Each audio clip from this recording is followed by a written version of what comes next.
Hello, everyone. This is Shane Hagedorn, and you are listening to the Moment to Moment podcast.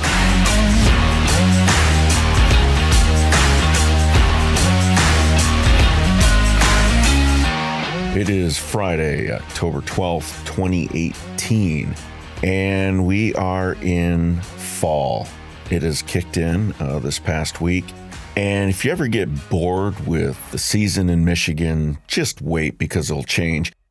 Within the past 10 days, we've had 80-degree days, and now we're in the 50s, and the nights are 30. So we've started already a couple fires at my home. And around this time, of course, as I talked about my hunting that I like to do, it is now bow season. But it's time that I also gather wood from our back 40. I enjoy getting firewood. It's great exercise, it really is. They say gathering firewood warms you thrice. Once when you chop it, twice when you stack it, and then eventually when you burn it. It heats our home really good. And like I said, it's excellent exercise. So in our woods, I would say Michigan, there's been a problem with the emerald ash borer. They killed a lot of the ash trees and elm trees. And so there's some standing timber, and we'll drop one of those dead trees that's already seasoned. I'll cut it up in maybe 8-foot logs, 6 to 8 foot, and pick those up off the ground, put that log onto the trailer, drag it by the house, and then I can take my time when I need some, just cut a little on the ends. And if I'm not using my mechanical log splitter or hydraulic log splitter, I'll do it the traditional way and get a real good exercise just splitting wood with an axe.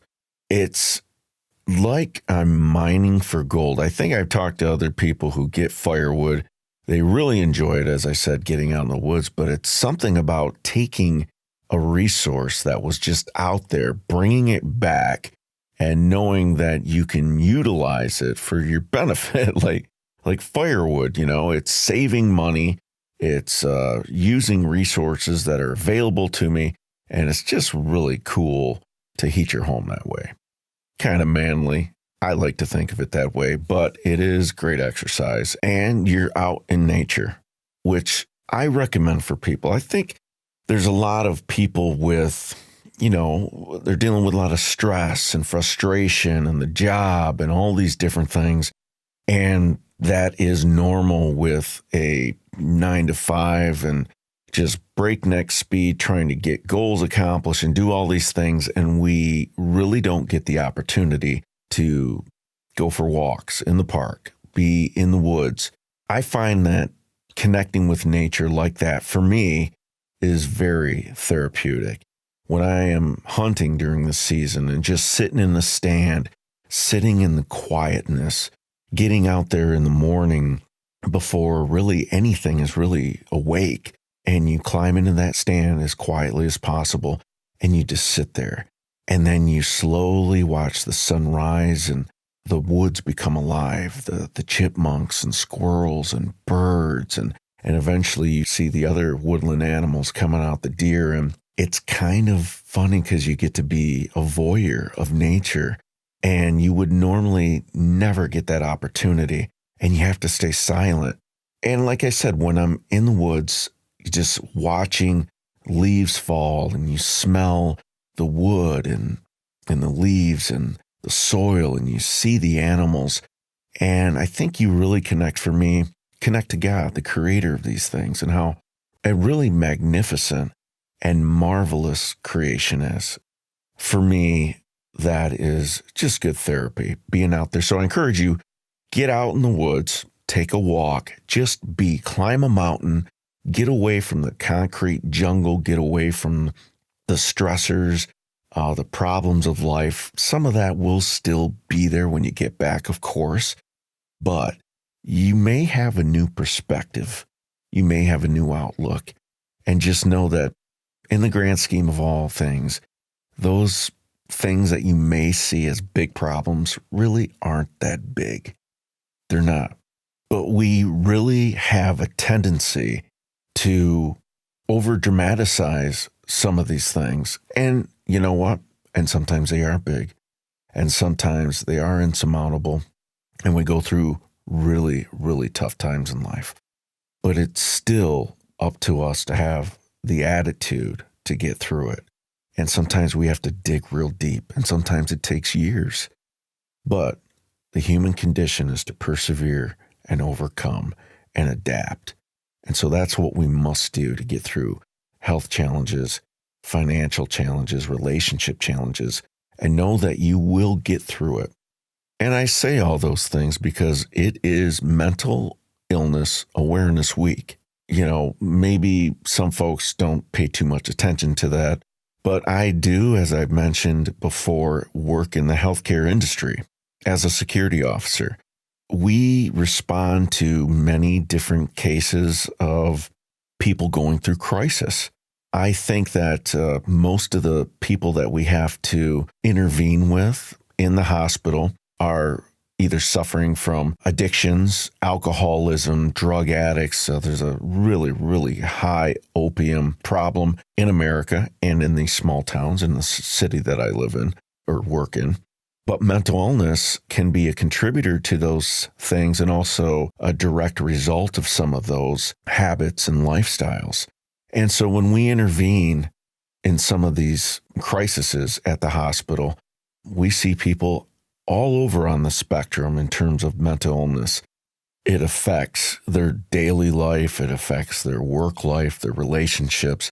And once you're in those really vulnerable times in your life, it can be daunting. How many times do you go through, and people living in big cities, how many times you just walk by somebody and know that they're a person in need, and you just walk by them, and that person could go the whole day and never have an interaction with another human soul. Not one person. It's funny, in the wild and in humans, people need to be around people. People need to feel love. People need to feel like they're valued. And I think we're in a very unique time in the world's history where we're not looking at people as humans. If we can continue as a people, and it starts with us, one person, beginning to love yourself, and I mean that by taking care of yourself, giving your body the rest it needs, giving it the nutrition that it needs, surrounding yourself with people that help encourage you, that challenge you to be better. And therefore, now, once you have that, you can now begin at home with your family, your loved one, your children, building those relationships. And then, of course, it goes from one to few to many. And that's how we affect the world with love. Spend some time with yourself, with your own thoughts, with silence, and not the phone, not the internet, the movies. Go out, walk, be alone.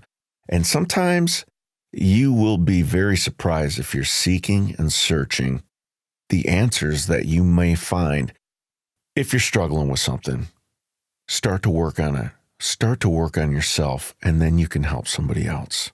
In the airplane, they say when the airbags deploy, you need to put that on yourself so that you can help somebody else. I wake up every morning with, of course, before coffee, like, I wish I could stay in bed a little bit longer, have a cup of coffee, kind of get the oil going through the system. But the rest of the day is kind of like Christmas. I just feel like something is going to break. Like this could be the day that an opportunity presents itself, that a new thing will be introduced, a new alliance, a partnership. I wake up with that expectation. A lot of people, of course, may not have that belief system where today is just going to be a blank day, insert your favorite curse word. But I don't have that perspective. When you start framing your mindset around that positive attribute for that day, it really helps influence you. I think that if I were to continually speaking negative stuff, your body really does react to that. And the opposite of that is, of course, having a positive mindset, speaking positively, and your body does react to that, and it releases chemicals that are nurturing to your body, things that it needs for a properly functioning central nervous system, healthy organs, and overall healthy body. All of those things, it's all tied in. It's a wonderful, complex system, and we need to take care of it.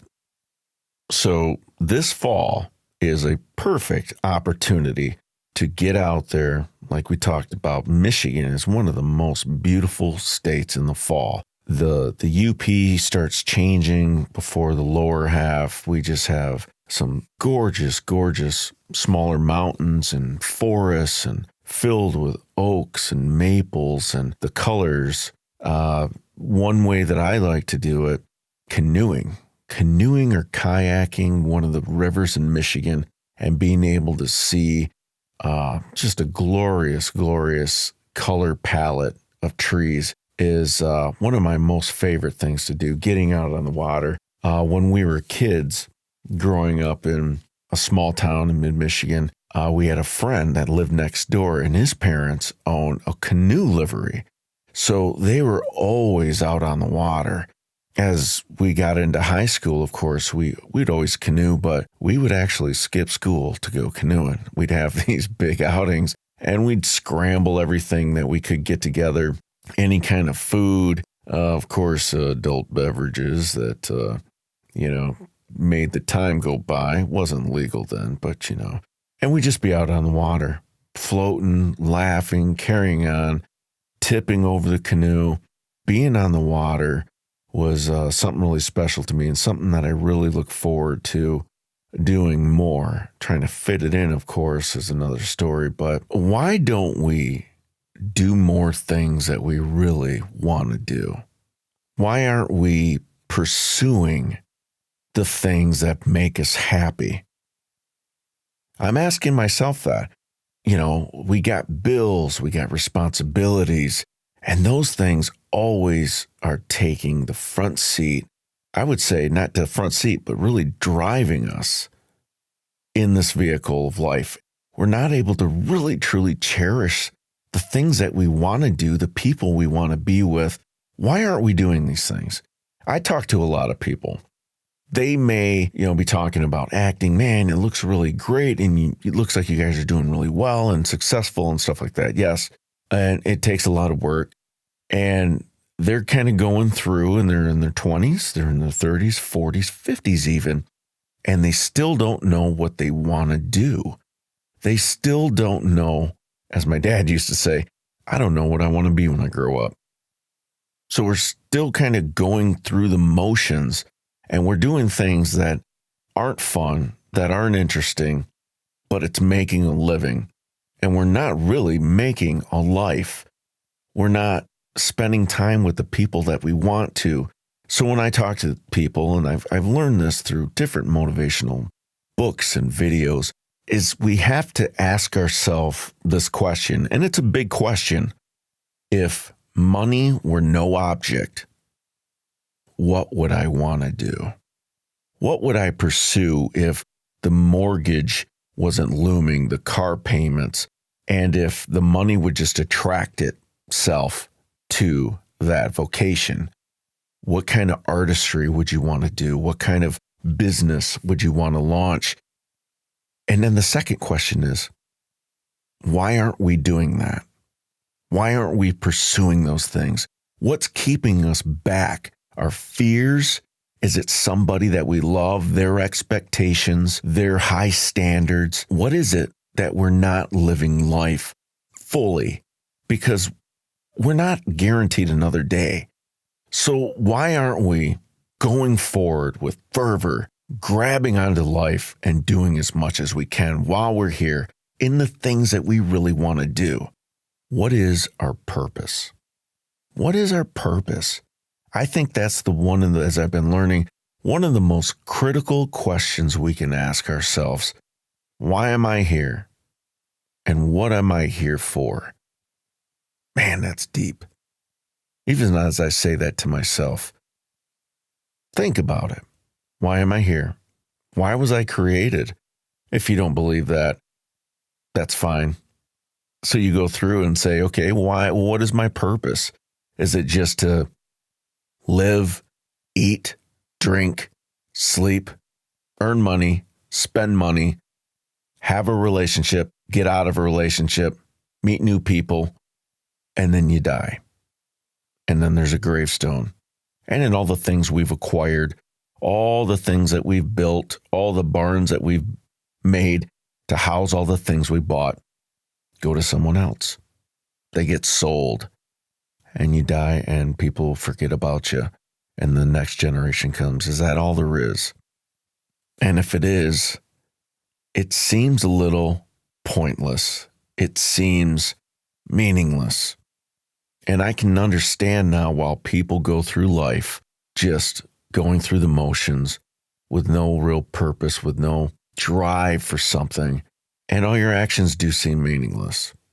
And I can see where people could adapt that philosophy that, there is no God. We just return to the dirt and we live, we eke out an existence.